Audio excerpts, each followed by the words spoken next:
조선 역사에서 왕이 직접 사랑했고 왕이 직접 죽인 여인이 있습니다.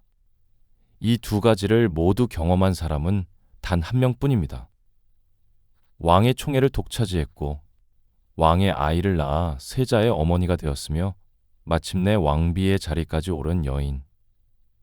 그러나 그녀의 마지막은 유배도 폐위도 아니었습니다. 왕의 명령으로 내려진 사약이었습니다. 이 지점에서 우리는 늘 같은 질문을 합니다. 그녀가 무엇을 그렇게 잘못했을까? 하지만 오늘은 이 질문을 하지 않겠습니다. 대신 이렇게 묻겠습니다. 그날 숙종에게는 정말 다른 선택지가 있었을까? 한때 자신의 전부였던 여인, 아들의 어머니였던 사람을 왕은 왜 끝내 살릴 수 없었을까? 이 사건 이후 조선은 한 가지를 영구히 금지합니다. 후궁은 다시는 왕비가 될 수 없다는 원칙. 이 결정은 한 여인의 죽음으로 끝난 이야기가 아니라 왕조 전체가 감당해야 했던 실패 선언이었습니다. 그렇다면 묻지 않을 수 없습니다. 왕의 사랑은 어디까지 허용될 수 있었을까? 그리고 그 사랑은 언제부터 보호가 아닌 제거의 조건이 되었을까요? 고요한 밤입니다. 숨 가빴던 하루의 끝자락. 잠시 생각을 내려놓아도 괜찮은 시간입니다. 이어지는 역사 이야기, 역사 소리입니다. 오늘 우리가 따라갈 이야기는 장희빈이 악녀였는가를 판단하는 이야기가 아닙니다. 오히려 왕의 사랑이라는 자리가 어떻게 한 사람을 가장 높이 올려놓은 뒤 가장 잔혹하게 제거하는지를 보여주는 이야기입니다. 이 이야기는 사랑으로 시작하지만 끝은 언제나 정치였습니다. 조선의 19대 왕 숙종은 감정에 휘둘린 군주가 아니었습니다. 그는 판을 읽었고 필요할 때마다 판을 뒤집을 줄 알았던 왕이었습니다. 서인과 남인이 극단적으로 맞서던 시대, 왕권을 지키기 위해 숙종이 반복적으로 사용한 방식은 단순했습니다. 모두를 한 번에 바꾸는 선택, 황국이었습니다. 그리고 그 선택의 한가운데에 한 여인이 서게 됩니다. 궁궐의 가장 낮은 자리에서 시작해 가장 높은 자리까지 오르게 되는 인물. 장희빈, 본명 장옥정입니다. 그녀는 처음부터 정치를 꿈꾼 인물이 아니었습니다. 중인 신분의 나인으로 궁에 들어온 그녀는 처음에는 수많은 궁녀 중 한 명에 불과했습니다. 그러나 숙종의 시선이 그녀에게 머무는 순간 이 이야기는 이미 개인의 삶을 벗어납니다. 왕의 관심은 곧 총애가 되었고 그 총애는 빠르게 궁궐의 질서를 흔들기 시작합니다. 여기서부터 움직이기 시작한 것은 사람의 마음이 아니라 자리가 만들어내는 힘이었습니다. 1701년 궁궐 한켠에서 발견된 작은 인형 하나. 그 인형 하나가 왕의 선택을 되돌릴 수 없는 방향으로 밀어넣고 한 여인의 삶과 조선의 질서를 동시에 끝내게 됩니다. 오늘 이야기를 끝까지 들으신다면 여러분은 분명히 보게 될 겁니다. 왕의 사랑이 가장 깊었던 순간, 왜 그 자리가 가장 위험해졌는지, 그리고 그날 숙종이 왜 끝내 그 여인을 살릴 수 없었는지를 말입니다. 그렇다면 질문은 하나로 좁혀집니다. 이 비극은 어디서부터 시작되었을까요? 왕이 사약을 명할 수밖에 없었던 그 순간까지 시간은 어떻게 흘러왔을까요? 이제 이야기는 다시 모든 것이 아직 돌이킬 수 있었던 시점으로 돌아갑니다. 장옥정이 숙종의 총애를 받기 시작하면서 궁궐의 공기는 빠르게 달라지기 시작합니다. 조선의 궁궐에서 왕의 사랑은 단순한 감정이 아니었습니다. 그것은 곧 권력이었고, 권력은 언제나 주변의 시선을 끌어당깁니다. 숙종의 시선이 한 사람에게 오래 머문다는 사실만으로도 궁궐 안에서는 이미 수많은 계산이 시작되고 있었습니다. 장옥정은 그 계산의 한가운데에 서게 됩니다. 중인 신분의 궁녀가 왕의 총애를 독차지한다는 사실은 그 자체로 기존 질서를 흔드는 사건이었습니다. 대비와 대신들, 그리고 후궁들까지 그녀를 바라보는 시선에는 호기심보다 경계가 먼저 섞이기 시작합니다. 이 시점부터 장옥정은 사랑받는 여인이 아니라 궁궐의 균형을 흔드는 존재로 인식되기 시작합니다. 숙종의 총애는 점점 더 노골적으로 드러납니다. 장옥정은 다른 후궁들과는 다른 대우를 받았고 왕의 관심은 반복적으로 그녀에게 향했습니다. 하지만 이 총애가 길어질수록 그녀의 자리는 오히려 더 불안정해집니다. 궁궐에서 오래 지속되는 총애는 축복이 아니라 곧 정치적 의미를 띠기 시작하기 때문입니다. 이때 결정적인 사건이 하나 더해집니다. 장옥정이 왕의 아이를 인태한 것입니다. 그리고 곧 아들이 태어납니다. 훗날 경종이 되는 이 아이의 탄생은 장옥정의 위치를 단숨에 바꿔놓습니다. 왕의 총애를 받는 후궁에서 왕의 후계를 낳은 존재로 격상된 순간이었습니다. 후사를 기다리던 숙종에게 이 아이는 단순한 기쁨을 넘어 정치적 안정을 의미하는 존재였습니다. 아들의 탄생 이후 장옥정의 자리는 더 이상 개인의 문제가 아니게 됩니다. 그녀는 자연스럽게 특정 정치 세력과 연결되기 시작합니다. 당시 조정에서 상대적으로 소외되어 있던 남인 세력은 장옥정과 그녀의 아들을 중심으로 다시 힘을 모을 수 있는 명분을 얻게 됩니다. 왕의 총애, 그리고 왕의 아들. 이 두 가지가 결합된 순간 장옥정은 정치판 위에 올라서게 됩니다. 이 변화는 매우 빠르게 진행됩니다. 숙종은 여전히 왕이었지만 그의 선택 하나하나가 곧 정치적 신호로 해석되던 시기였습니다. 장옥정에게 내려지는 은전과 예우는 남인 세력의 부활과 맞물려 읽히기 시작했고 반대편에 서 있던 서인 세력의 위기감은 점점 커져갑니다. 궁궐 안에서는 보이지 않는 긴장이 쌓여갑니다. 결국 이 긴장은 한 방향으로 수렴됩니다. 인현왕후의 자리였습니다. 왕비는 여전히 서인 세력의 상징이었고 장옥정과 그녀의 아들은 그 질서와 충돌하는 존재였습니다. 숙종의 마음속에서도 갈등이 깊어졌을 것입니다. 사랑과 정치, 개인적 감정과 왕권의 안정이 동시에 그의 판단을 압박하고 있었기 때문입니다. 그리고 마침내 조선 역사에서도 전례가 드문 선택이 내려집니다. 인현왕후가 폐위되고 장옥정이 왕비의 자리에 오르는 결정입니다. 이 순간 장옥정은 장희빈이라는 이름으로 조선의 국모가 됩니다.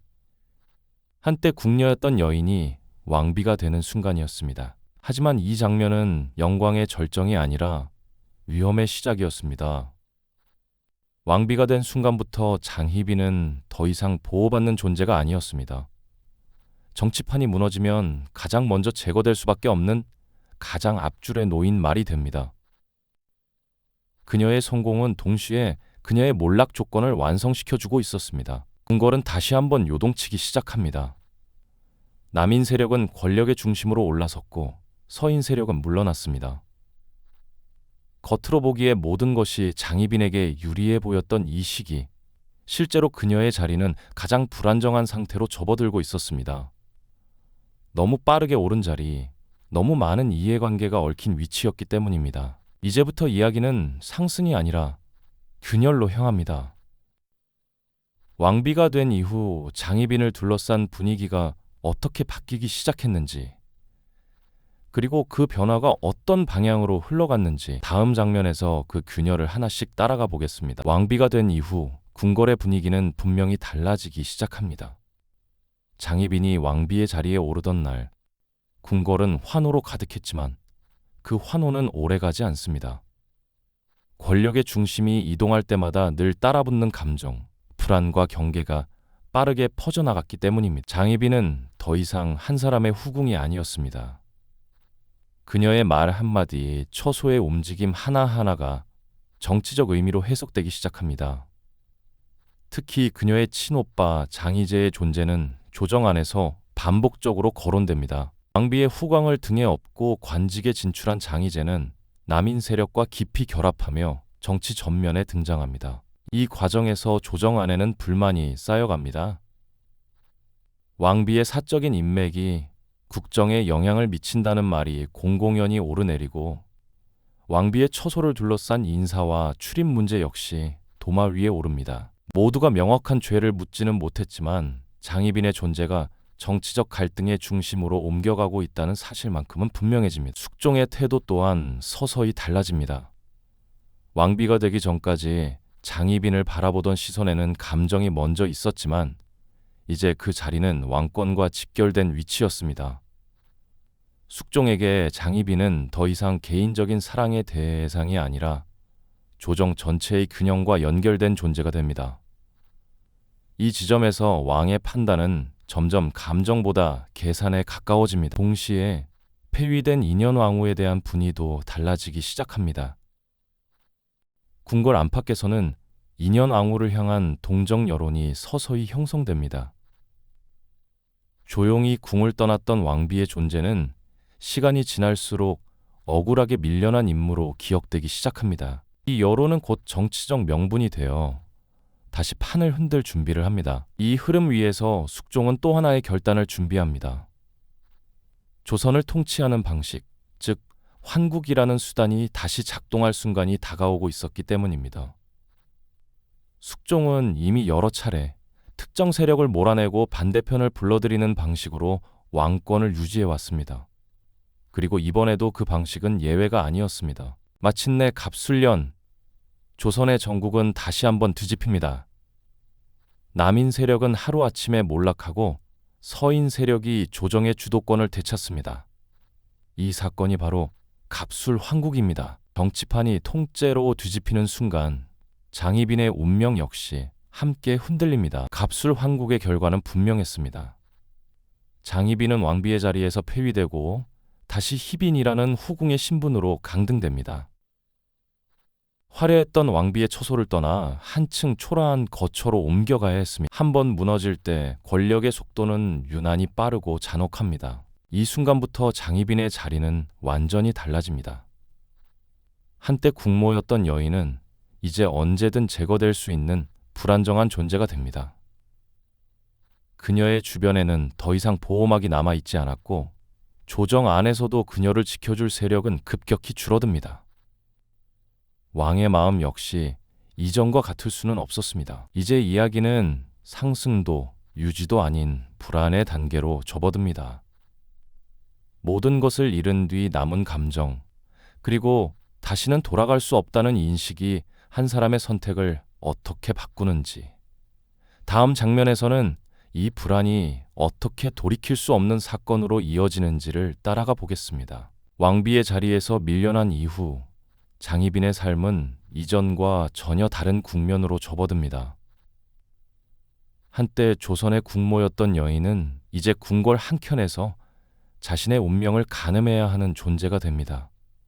더 이상 그녀를 보호해줄 정치적 울타리는 남아있지 않았고 왕의 시선 또한 이전처럼 따뜻할 수는 없었습니다. 한번 무너진 자리는 다시 세우기보다 지워지는 쪽이 훨씬 쉬운 법이었기 때문입니다. 이 시기 장희빈을 지배하던 감정은 분명합니다. 불안이었습니다. 언제 다시 제거될지 모른다는 공포, 그리고 자신의 아들 세자의 앞날까지 함께 흔들릴 수 있다는 두려움이 그녀의 일상을 잠식해갑니다. 조선의 정치에서 후궁 개인의 생존은 늘 세자와 직결되어 있었고 장희빈에게 그 불안은 개인의 문제가 아니었습니다. 그 사이 궁궐 밖과 안에서는 또 다른 변화가 진행되고 있었습니다. 폐위된 뒤 조용히 살아가던 인현왕후의 존재가 다시 주목받기 시작한 것입니다. 백성들 사이에서는 인현왕후의 삶을 안타까워하는 여론이 형성되고 조정 안에서도 그녀를 다시 불러들여야 한다는 목소리가 힘을 얻습니다. 서인 세력에게 인현왕후는 여전히 정치적 상징이었고 그녀의 존재는 무너진 질서를 되돌릴 수 있는 명분이었습니다. 결국 인현왕후는 다시 궁으로 돌아옵니다. 그리고 장희빈에게 이 장면은 자신의 자리가 완전히 사라졌음을 확인하는 순간이었을 것입니다. 왕의 사랑도 정치적 지지도 이제는 모두 다른 방향을 향하고 있었습니다. 남은 것은 불안과 분노, 그리고 이 판에서 살아남기 위한 절박함 뿐이었습니다. 시간이 흐르면서 인현왕후의 건강은 점점 악화됩니다. 병세는 깊어졌고 궁궐 안에는 무거운 기운이 감돌기 시작합니다. 백성들은 왕비의 쾌유를 빌었고 숙종 역시 마음이 편치 않았을 것입니다. 그리고 1701년 인현왕후는 끝내 병으로 세상을 떠납니다. 궁궐은 깊은 슬픔에 잠기고 조정 전체가 상복으로 덮입니다. 이 순간만큼은 정치적 계산보다 상실감이 먼저였을지도 모릅니다. 하지만 궁궐에서 죽음은 결코 감정으로만 끝나지 않습니다. 왕비의 장례가 끝나기도 전에 궁궐 안에서는 섬뜩한 소문이 돌기 시작합니다. 누군가 왕비의 죽음을 미리 저주했다는 이야기였습니다. 처음에는 속삭임에 불과했지만 이 소문은 점점 구체적인 형태를 띠기 시작합니다. 그리고 그 화살은 한 방향으로 향합니다. 장희빈의 처소였습니다. 이제 이야기는 더 이상 감정이나 추측의 영역이 아닙니다. 고변이 들어오고 조사가 시작됩니다. 왕의 명으로 움직이는 손들이 궁궐의 한 공간을 향해 조용히 다가갑니다. 장희빈에게 남아있던 마지막 균형이 이 순간부터 빠르게 무너지기 시작합니다. 다음 장면에서는 이 소문이 어떻게 사건이 되고 하나의 물증이 어떻게 왕의 결단을 강요하게 되는지 바로 무고의 옥의 중심부로 들어가 보겠습니다. 고변은 조용히 그러나 매우 정확한 방식으로 올라옵니다. 누군가 왕비를 저주했다는 말이 아니라 어디에서 누가 무엇을 사용했는지가 함께 전달됩니다. 이 고변이 가진 힘은 내용보다 형식에 있었습니다. 막연한 소문이 아니라 조사가 가능한 정보였기 때문입니다. 그리고 이 순간부터 사건은 피할 수 없는 방향으로 굴러가기 시작합니다. 숙종은 즉시 조사를 명합니다. 궁궐 안에서 왕비의 죽음과 관련된 혐의는 어떤 경우에도 가볍게 넘길 수 없었습니다. 그것이 사실이든 아니든 왕은 확인하지 않을 수 없는 위치에 있었습니다. 조사는 조용히 그러나 빠르게 진행됩니다. 그리고 조사관들이 향한 곳은 분명했습니다. 장희빈의 처소였습니다. 그곳에서 발견된 것은 단순한 의심을 넘어서는 물건들이었습니다. 왕비를 상징하는 인형, 이름이 적힌 종이, 그리고 주술에 사용된 것으로 보이는 도구들. 하나하나가 따로 놓고 보면 애매할 수도 있었지만 함께 놓인 순간 이 물증들은 전혀 다른 의미를 갖게 됩니다. 있었다는 사실 그 자체가 이미 왕에게는 치명적인 부담이 됩니다. 조사는 여기서 멈추지 않습니다. 장희빈의 오빠 장희재와 궁녀들이 차례로 불려와 신문을 받습니다. 진술은 엇갈리고 일부는 서로를 향해 책임을 돌리기 시작. 이 과정에서 사건은 더 이상 개인의 문제가 아니게 됩니다. 저주 행위는 곧 왕비 씨의 시도로 해석될 수 있었고 이는 역모에 준하는 중죄였습니다. 이때부터 숙종이 마주한 것은 진실의 문제가 아니라 국가 기강의 문제였습니다. 혐의가 사실이든 아니든 왕비를 저주했다는 물증과 증언이 공개된 이상 이를 덮는 선택지는 거의 남아있지 않았습니다. 왕이 이를 외면하는 순간 왕권은 스스로 무너질 위험에 놓이게 됩니다. 숙종실록과 승정원 일기에는 이 시기 숙종이 극심한 고뇌에 빠져 있었다는 기록이 남아 있습니다. 단순한 분노가 아니라 반복되는 논의와 망설임, 그리고 쉽게 결정을 내리지 못하는 모습이 기록 속에서 드러납니다. 그만큼 이 선택은 왕 개인에게도 잔혹한 결정이었습니다.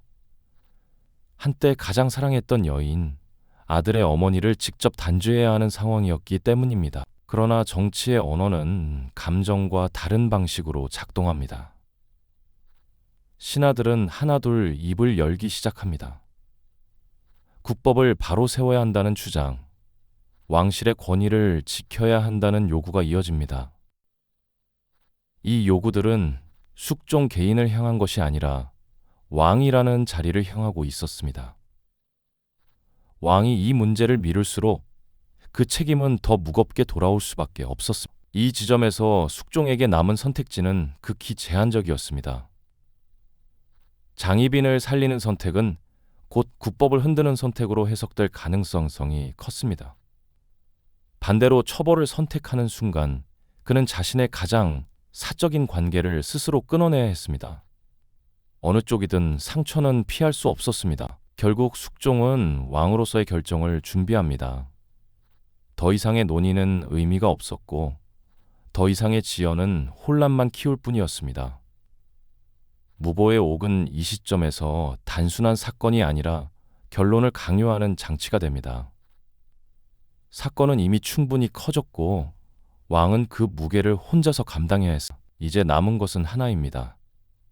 왕의 입으로 내려지는 최종 명령. 다음 장면에서는 그 명령이 어떤 방식으로 내려지고 어떤 결과를 낳았는지를 따라가 보겠습니다. 결정은 더 이상 미룰 수 없는 지점에 도달합니다. 무고의 옥은 이미 개인의 혐의를 넘어 왕실 전체의 문제로 번져 있었습니다. 신하들의 요구는 하나로 모입니다. 국법을 바로 세우라는 것, 그리고 왕실의 권위를 더 이상 흔들리게 두지 말라는 것이었습니다. 숙종에게 남아있던 마지막 선택지는 사실상 하나였습니다. 장희빈을 살리는 순간 왕은 국법을 스스로 무너뜨린 군주가 됩니다. 반대로 그녀를 처벌하는 순간 그는 자신의 가장 사적인 관계를 손으로 끊어내야 합니다. 결국 숙종은 결단을 내립니다. 사약을 내리라는 명이 조용히 내려집니다. 이 명령은 분노의 결과도 충동의 산물도 아니었습니다. 오히려 기록 속의 숙종은 끝까지 망설였고 끝까지 고뇌했던 왕으로 남아 있습니다. 그렇기에 이 명령은 더욱 차갑게 느껴집니다. 충분히 고민한 끝에 내려진 결정이었기 때문입니다. 사약은 은밀하게 전달됩니다. 궁궐 안에서 이 명령은 크게 선포되지 않았고 화려한 의식도 없었습니다. 오히려 모든 것이 조용하게 진행. 한때 왕의 가장 깊은 사랑을 받았던 여인은 그렇게 역사에서 지워질 준비를 합니다. 권력의 정점에 있던 자리는 이 순간 가장 고독한 장소로 바뀝니다. 장희빈이 사약을 마시는 순간이 실제로 어떤 모습이었는지는 기록으로도 완전히 남아있지 않습니다. 다만 분명한 것은 이 죽음이 단순한 처벌이 아니었다는 점입니다. 그것은 한 사람의 삶을 끝내는 행위이자 조선의 정치 질서를 다시 고정시키는 선언이었습니다. 왕의 사랑이 어디까지 허용되는지를 명확히 선으로 그은 사건이었습니다. 이 결정 이후 궁궐의 공기는 다시 바뀝니다. 논란은 정리되고 정치판은 빠르게 안정됩니다. 장희빈이라는 이름은 조정에서 사라지고 무고의 옥은 하나의 끝난 사건으로 정리됩니다. 하지만 이 정리는 너무 많은 것을 함께 지워버립니다. 사랑, 신뢰, 그리고 왕 개인의 감정까지 함께 사라집니다. 장희빈은 43세의 나이로 생을 마감합니다. 조선 역사상 가장 극적인 상승과 가장 비극적인 몰락을 동시에 겪은 왕의 사랑이 가장 강렬했을 때 그녀의 자리는 이미 가장 위험한 곳이었습니다. 그 사실이 이 순간에서야 완전히 드러납니다. 이 사건 이후 숙종은 하나의 원칙을 남깁니다. 후궁은 다시는 왕비가 될 수 없다는 결정입니다. 이것은 장희빈 개인에 대한 처벌이 아니라 같은 비극이 반복되지 않도록 하기 위한 제도적 선언이었습니다.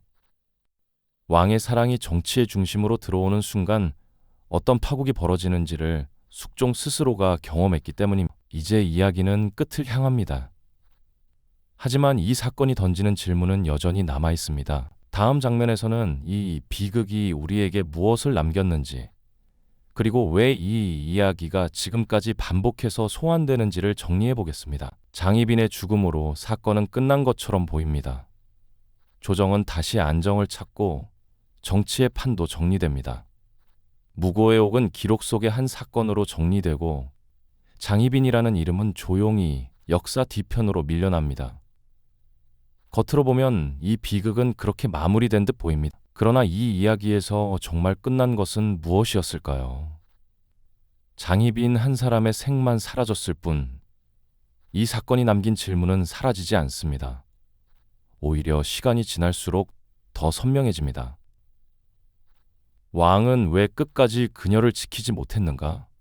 사랑은 왜 권력 앞에서 무력해졌는가? 그리고 그 자리는 왜 그렇게 위험했는가? 숙종은 잔혹한 군주였을까요? 기록을 따라가다 보면 그렇게 단정하기는 어렵습니다. 그는 감정에 휘둘려 즉흥적으로 결정을 내린 인물이 아니라 끝까지 망설이고 고민했던 왕이었습니다. 하지만 바로 그 점 때문에 이 선택은 더 비극적으로 느껴집니다.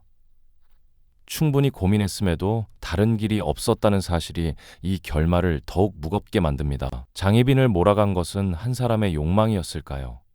아니면 정치 세력의 음모였을까요? 혹은 무고의 옥이라는 사건 그 자체였을 이 모든 요소는 분명히 작용했을 것입니다. 하지만 그보다 더 근본적인 원인은 왕의 사랑이라는 이름으로 주어진 자리 자체였을지도 모릅니다. 궁궐에서 사랑은 보호막이 아니라 표식이 됩니다. 총애는 곧 시선이 되고 시선은 곧 정치가 됩니다. 그 자리에 오래 머무를수록 위험은 줄어드는 것이 아니라 오히려 더 커집니다. 장희빈의 삶은 이 구조를 가장 극단적으로 보여주는 사례였습니다. 그래서 이 이야기는 과거의 궁중 비구로만 남지 않습니다. 권력의 중심에 가까워질수록 개인의 감정이 얼마나 빠르게 도구로 변하는지, 그리고 그 끝이 얼마나 냉혹한지를 지금의 우리에게도 묻고 있습니다. 사랑이든 신뢰든 권력의 중심에 놓이는 순간 그것은 더 이상 순수한 감정으로 남기 어렵습니다. 왕의 사랑을 가장 많이 받았던 여인, 그리고 왕의 명으로 죽음을 맞이한 여인, 이 두 문장이 한 사람을 가리킨다는 사실은 이 비극의 핵심을 가장 간단하게 보여줍니다. 장희빈의 삶은 개인의 선택만으로 설명될 수 없는 자리와 구조의 이야기였습니다. 오늘 밤 이 이야기를 듣고 남는 것이 하나 있다면 그것으로 충분합니다. 장희빈을 끝까지 몰아간 것은 과연 누구였는지, 한 사람의 욕망이었는지, 정치의 냉혹함이었는지, 아니면 그 모든 것을 가능하게 만든 왕의 사랑이라는 자리였는지 말입니다. 이 질문에 대한 답은 굳이 지금 내리지 않아도 괜찮습니다. 다만 이 비극이 사랑과 권력의 경계가 얼마나 위험한지 잠시라도 떠올리게 했다면 그걸로 이 이야기는 역할을 다한 셈입니다. 이제 하루의 끝에서 이 생각을 조용히 내려놓으셔도 좋겠습니다. 다음 밤에도 역사 속 또 다른 장면을 차분히 들려드리겠습니다.